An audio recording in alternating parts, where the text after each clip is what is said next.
بسم اللہ الرحمن الرحیم۔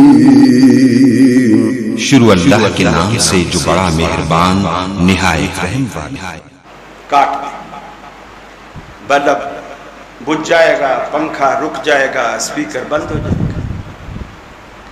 جیسے سیل والی گھڑی چل رہی ہے، جیسے آپ سیل نکالے یا سیل نکالے بغیر اس سیل میں سے کرنٹ ختم ہو جائے۔ رات کے 12 بجے ہیں، 12:02 ہوئے ہیں، 1 بجا ہے، 1:03 ہوئے ہیں، گھڑی رک جائے گی۔ یہی معاملہ ہماری زندگی کا ہے۔ اللہ اس روح کو جب جسم سے کنیکشن اس کا ختم کر دیتا ہے، انسان بول چال، سننا، دیکھنا، دل کا دھڑکنا، خون کا چلنا، نبض کا چلنا، سب کچھ ختم ہو جائے۔ نیند میں یہ چیزیں باقی رہتی ہیں، مرنے کے بعد یہ چیزیں ختم ہو جاتی ہیں۔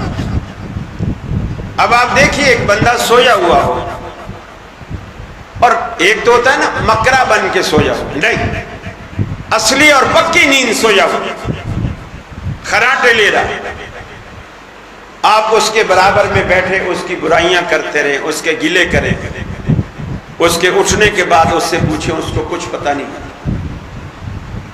حالانکہ وہ مرا نہیں ہے، زندہ ہے، اس کی روح کا اس کے جسم سے کنیکشن باقی ہے، پھر بھی وہ سنتا نہیں۔ عربی کا ایک مقولہ ہے کہ النوم اخت الموت، نیند جو ہے یہ موت کی بہن ہے، موت نہیں ہے، موت کی بہن، اس کی رشتہ دار،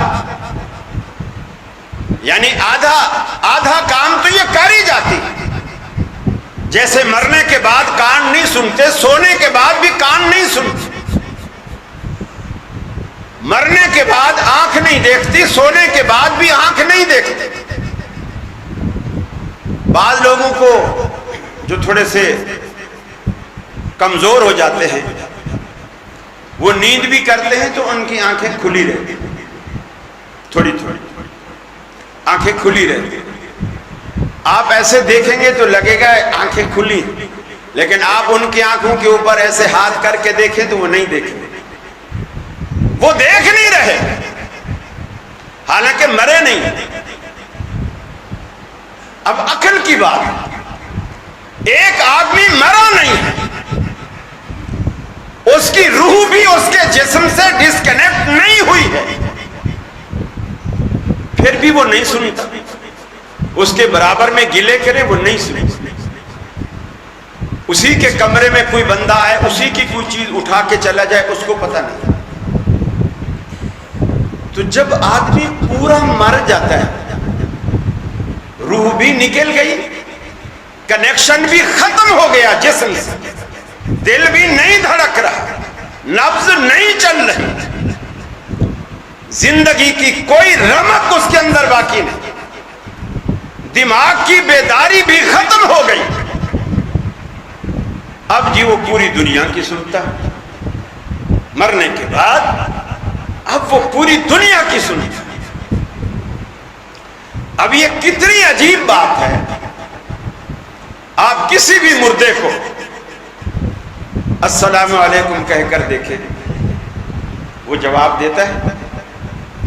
آپ کان اس کے ہونٹوں کے قریب کریں، السلام علیکم کہیں، کان بالکل قریب کریں ہونٹوں کے، کیا وہ جواب دیتا ہے؟ نہیں دیتا۔ اور یہ کتنی عجیب بات ہے کہ زندہ مردے کو سلام کرے تو وہ کہتے ہیں جی سن لیتا ہے، زندہ مردے کو سلام کرے تو مردہ سن لیتا ہے۔ اور یہ کتنی عجیب بات ہے، مردہ اگر وعلیکم السلام کہے تو زندہ نہیں سنتا، مردہ جواب دے وعلیکم السلام تو ہم جو زندہ ہیں ہم نہیں سنتے، ہم السلام علیکم کہیں تو مردہ سنتا ہے۔ مشرک کی عقل کھوپڑی میں نہیں ہوتی ہے، ٹخنے میں ہوتی ہے یا گھٹنے میں ہوتی ہے۔ اور ٹکنے میں ہو یا گھٹنے میں ہو، وہ سوچنے اور سمجھنے کا کام نہیں کرتا۔ عقل وہی کام کرتی ہے جو کھوپڑی میں، جسے کہتے ہیں اوپر کی منزل۔ یہ انسان کی اوپر کی منزل ہے، اگر یہی خالی ہو تو انسان پاگل ہے۔ وہ فکر سے، وہ عقل سے، وہ دماغ سے، سوچنے اور سمجھنے کی صلاحیت سے وہ خالی ہے۔ تو اللہ نے جو قرآن اتارا ہے اس پہ سوچیں، غور کریں، فکر کریں۔ اور کئی ایک باتیں ہوتی ہیں کہ جی اگر مردہ نہ سنتا ہوتا تو آپ قبرستان میں جاتے ہو، السلام علیکم یا اہل القبور نہیں کہتے ہو؟ ٹھیک ہے جی کہتے ہیں، تو پھر جب مردہ نہیں سنتا تو آپ سلام کیوں کرتے؟ دیکھیے سلام ایک دعا، سلام ایک دعا۔ دعا کے لیے یہ ضروری نہیں ہوتا کہ آپ نے جس کے لیے دعا کی ہے وہ سنے۔ دعا کے لیے یہ ضروری ہوتا ہے کہ آپ نے جس سے دعا کی ہے وہ سنے۔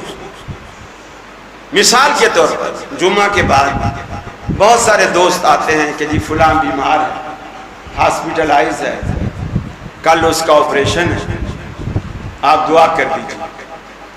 ہم جب دعا کرتے ہیں وہ ہسپتال میں وہ مریض جس کے لیے ہم نے آج ہم دعا کی ہے وہ سنتا ہے؟ نہیں سنتا، وہ نہیں سنتا۔ تو پھر ہماری دعا کا کیا فائدہ؟ ہماری دعا کا فائدہ یہ ہے کہ ہم جس ہستی سے دعا کر رہے ہیں وہ سن رہا، اور یہی ہونا چاہیے۔ فائدہ جب ہی ہے دعا کا کہ جس رب سے ہم نے دعا مانگی ہے ہماری دعا اس تک پہنچ جائے، مردے تک پہنچ جائے، قبر تک پہنچ جائے، مدینے پہنچ جائے، اس دعا کا کوئی فائدہ نہیں جب تک اوپر نہ جائے۔ ہماری دعا کی جو ڈاک کا پتہ ہے وہ ایڈریس اللہ رب العالمین، اللہ رب العالمین کی ذات تک پہنچنی چاہیے وہ دعا، جبھی تو قبول ہے۔ اسی طرح کچھ لوگ دھوکہ کھاتے ہیں کہ جی ہم جو درود پاک پڑھتے ہیں، ہمارا درود روزانہ مدینے جاتا ہے، مدینے جاتا ہے، وہاں حاضری دیتا ہے، شرف قبولیت اس کو وہاں سے ملتا ہے، پھر جہاں جانا ہو جاتا ہے، پہلے مدینے جاتا ہے۔ اور یہ بات نوٹ کر لو، اگر آپ کے عقیدے میں آپ کا درود مدینے جا رہا ہے تو اس کا مطلب یہ ہے آپ کا درود قبول ہی نہیں ہو۔ اب آپ کہیں گے بڑی عجیب بات ہے، مولوی تو درود کا منکر ہے۔ میں درود کا منکر نہیں ہوں، آپ کے عقائد و نظریات کی اصلاح کرنا چاہتا ہوں۔ درود کا پہلا لفظ کیا ہے؟ پہلا لفظ اللہم، اے اللہ۔ آپ نے اللہ کو مخاطب کیا، جب آپ نے اللہ کو مخاطب کیا ہے تو درود اللہ کے پاس جانا چاہیے نا۔ پھر کچھ ایسی ضعیف اور کچھ موضوع روایات کا بھی سہارا لیا گیا کہ من صلی علیہ عند قبری فسمعتہ، جس نے بھی میری قبر پر آ کر درود پڑھا اسے تو میں سنتا ہوں۔ ومن صلی علیہ نائع، اور جب من بعید، کسی نے دور سے سلام پڑھا تو وہ مجھ تک پہنچا دیا جاتا ہے۔ اس حدیث کو بھی سامنے رکھیں۔ میں ایک چھوٹا سا واقعہ آپ کے سامنے رکھتا ہوں۔ صلح حدیبیہ کے موقع پر نبی کریم صلی اللہ علیہ وسلم نے حضرت عثمان، جس کی قریش مکہ بڑی عزت کرتے تھے، حضرت عثمان اپنے داماد کو بھیجا کہ جاؤ قریش مکہ سے مذاکرات کرو اور ان کو یقین دلاؤ کہ ہم لڑنے کے لیے نہیں آئے، ہم عمرہ کرنے آئے ہیں، بیت اللہ کا طواف کریں گے، زمزم پیئیں گے، صفا مروہ کی سعی کریں گے اور چلے جائیں گے. ہمارا اور کوئی مقصد نہیں. کفار نے حضرت عثمان کو روک لی اور انہیں کہا کہ اے عثمان تمہیں اجازت ہے، تم زمزم پیو، بیت اللہ کا طواف کرو، صفا مروہ کی سعی کرو، عمرہ کرو، تمہیں ہم نہیں روکیں. لیکن رسول اللہ صلی اللہ علیہ وسلم کو اور دیگر لوگوں کو اس سال آنے کی اجازت نہیں دیتی. اب واپس بھی نہیں جانے دیتے، آپ کو روکا. ادھر رسول اللہ صلی اللہ علیہ وسلم کے پاس خبر یہ پہنچی کہ حضرت عثمان کو نعوذ باللہ شہید کر دیا گیا. حضرت عثمان کو خبر پہنچی، حضرت عثمان کی خبر رسول اللہ صلی اللہ علیہ وسلم کو پہنچی کہ وہ شہید کر دیے گئے. اب رسول اللہ صلی اللہ علیہ وسلم نے اس خبر کو صحیح مانا، اس خبر کو صحیح مانا. اب اگر آپ عالم الغیب ہوتے تو آپ فرماتے کہ خبر جھوٹی ہے، عثمان تو مکے میں بیٹھا ہوا سلامت، یہ خبر جھوٹی ہے. آپ نے نہیں، بلکہ اس جھوٹی خبر پر یقین کر کے آپ نے صحابہ کرام کو بلایا اور ان سے بیعت لی کہ پہلے تو ہمارا لڑنے کا ارادہ نہیں تھا، اب ارادہ بن گیا، اب ہم عثمان کا قصاص لیں گے.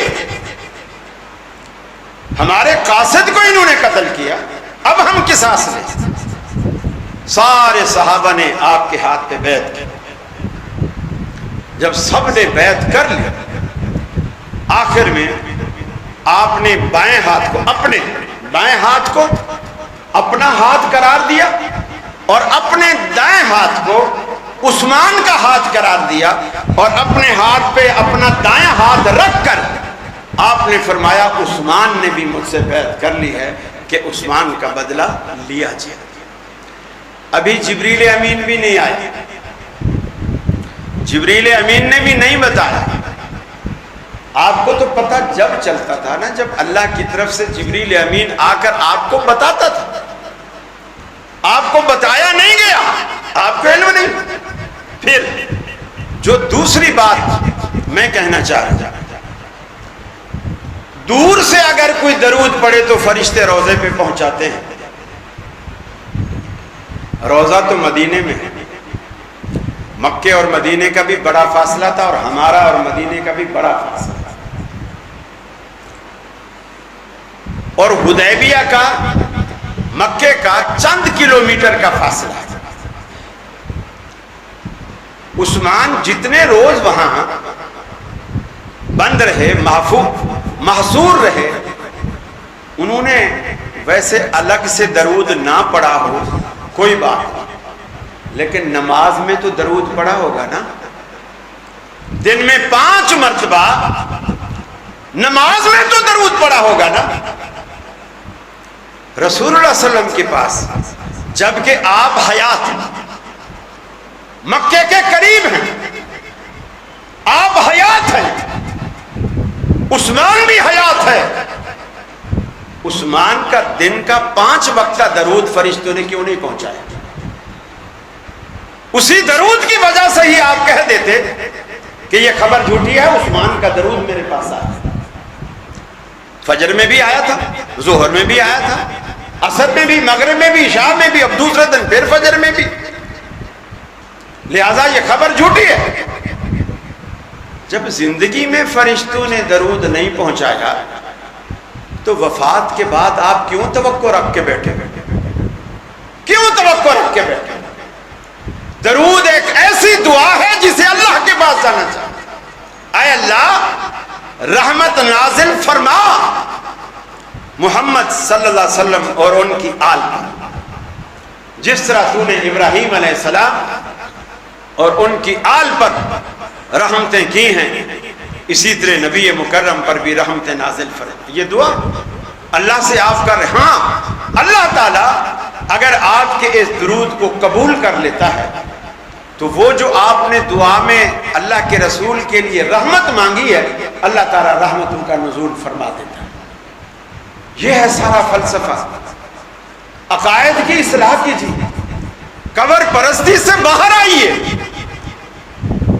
قیامت والے دن یہ قبروں میں پڑے ہوئے سارے انکاری ہوں گے کہ یا اللہ انہوں نے ہمارے مرنے کے بعد ہماری قبروں کے ساتھ جو کچھ سلوک کیا ہمیں نہیں پتا, ہم نہیں جانتے. قرآن کہتا ہے وما یشعرون ایان یبعثون, انہیں تو یہ بھی پتا نہیں کہ وہ اٹھائے کب جائیں گے. ان کو تو اٹھائے جانے والے دن کا علم نہیں ہے, باقی ان سے کیا پوچھو گے. فرمایا کوئی نہیں جانتا ماذا تکسب غدا, کل کیا کمانے والا ہے. وما تدری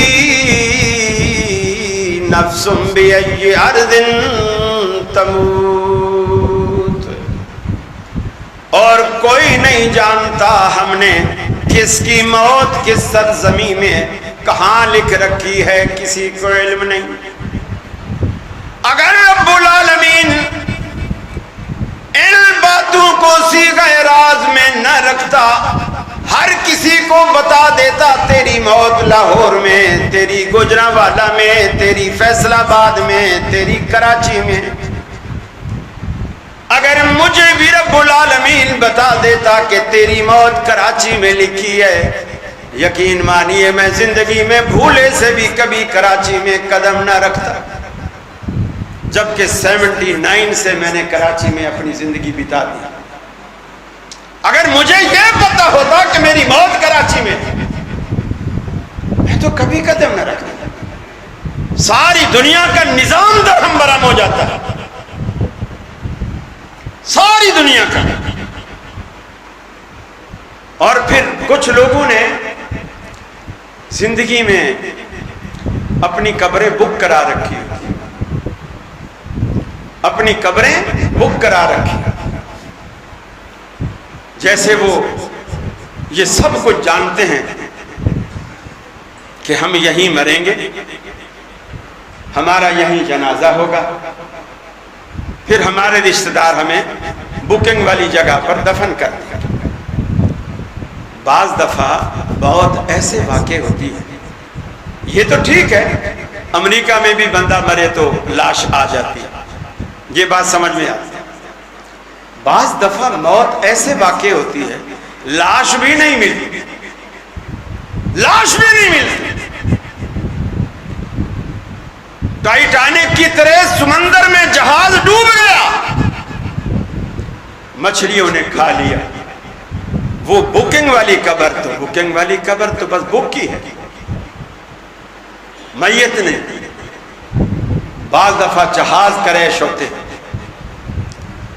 نہیں ملتا کچھ بھی, جلی کوئلہ ہوئی ہڈیاں جسے بعد میں لوگ ڈی این اے ٹیسٹ کرا کے, وہ بھی کوئی مالدار ہوتا ہے تو کرا لیتا ہے, غریب آدمی کہاں اتنے ٹیسٹ کراتے پھریں گے, نہیں پتہ چلتا. پھر اندازے سے سر کسی کا, بازو کسی کا, ٹانگ کسی کی, گھٹنا کسی کا, گٹھلی باندھ کے وہ دفن کرتے ہیں. یہ سمجھتے ہیں کہ یہ ہماری میت ہے, حالانکہ وہ کئی میتیں مل کر ایک میت بنی ہوتی, ایک میت بنی ہوتی. تو لہذا اللہ پر چھوڑیے یہ معاملہ, اللہ پر چھوڑیے. اللہ نے اپنے حبیب سے کہا, فرمایا انک لا تسمع الموتى ولا تسمع الصم الدعاء اذا ولوا مدبرین. محبوبم آپ مردوں کو نہیں سنوا سکتے, مرنے والوں کو آپ نہیں سنوا سکتے, بہرے کو بھی آپ نہیں سنا سکتے. جبکہ بہرا پیٹھ دے کر کھڑا ہو, آپ کی طرف رخ نہ ہو, آپ کے ہونٹوں کو نہ دیکھتا ہو، آپ اسے زور زور سے آوازیں بھی لگاتے رہیں تو وہ نہیں سن سکتا۔ فرمایا جیسے تو بہرے کو نہیں سنا سکتا، اسی طرح تو مردے کو بھی نہیں سنا سکتا۔ جب اللہ کا پیغمبر مردے کو نہیں سنا سکتا تو ہم کس کھیت کی مولی ہیں؟ ہم میں ایسی کون سی پاور ہے کہ مرنے والے کو ہم سنا سکیں؟ اللہ رب العالمین نے جو دعائیں ہمیں یا کے سیغے کے ساتھ سکھلائی ہیں، ہم وہ آیات ہوں، وہ دعائیں ہوں، ہم اسی طرح پڑھنے پر مکلف ہیں۔ یہ عقیدہ رکھے بغیر کہ مردہ سن رہا ہے۔ آج دیکھو امام نماز میں پڑھتا ہے یا ایھا الکافرون لا اعبد ما تعبدون، اے کافرو میں اس کی عبادت نہیں کرتا جس کی تم کرتے ہو، یعنی میں تو اکیلے اللہ کی عبادت کرتا ہوں اور تم تو غیر اللہ کی عبادت کرتے ہو۔ اب یہ جو امام نماز میں پڑھ رہا ہے یا ایھا الکافرون، اے کافرو، تو اس کے پیچھے جو صفیں نمازیوں کی بنی ہوئی ہیں ان میں کوئی کافر ہوتا ہے؟ ان میں کوئی ہوتا ہے کافر؟ پہلی صف، دوسری، تیسری، چوتھی، کوئی ہوتا ہے کافر؟ جمعہ کے خطبے میں آپ خطیب سے بات کر سکتے ہیں، اتنی اجازت ہے، لیکن آپس میں نہیں کر سکتے۔ کوئی ہوتا ہے کافر ان صفوں میں؟ نہیں ہوتا۔ پھر وہ امام کس کو مخاطب کر رہا ہوتا؟ یا ایھا الکافرون، وہ کس کو مخاطب کر رہا ہوتا؟ یا تو صیغہ ندا کا ہے، تخاطب کا ہے۔ اللہ نے یہ آیت اسی طرح اتاری۔ ہمارا امام، ہمارا خطیب، ہمارا قاری، ہمارا حافظ، ہمارا ہر نمازی اس کو اسی طرح پڑھنے پر مکلف ہے۔ یہ عقیدہ رکھے بغیر کہ کافر سن رہے ہیں۔ اسی طرح ہم قبرستان میں سلام بھی کرتے ہیں، یہ عقیدہ رکھے بغیر کہ یہ سن رہا ہے۔ میرا خیال ہے کافی حد تک بات انشاءاللہ آپ کو سمجھ آ گئی ہوگی، اور پھر بھی اگر کوئی کسر رہ گئی ہے تو آپ جمعہ کے بعد آپ پوچھ سکتے ہیں، رابطہ کر سکتے ہیں۔ اللہ آپ کو جزائے خیر دے۔ اللہ مجھے بھی اور آپ کو بھی عمل کی توفیق عطا فرمائے، ہمارے عقائد کی اصلاح فرمائے، توحید پر کاربند فرمائے، شرک سے رب العالمین ہمیں محفوظ رکھے۔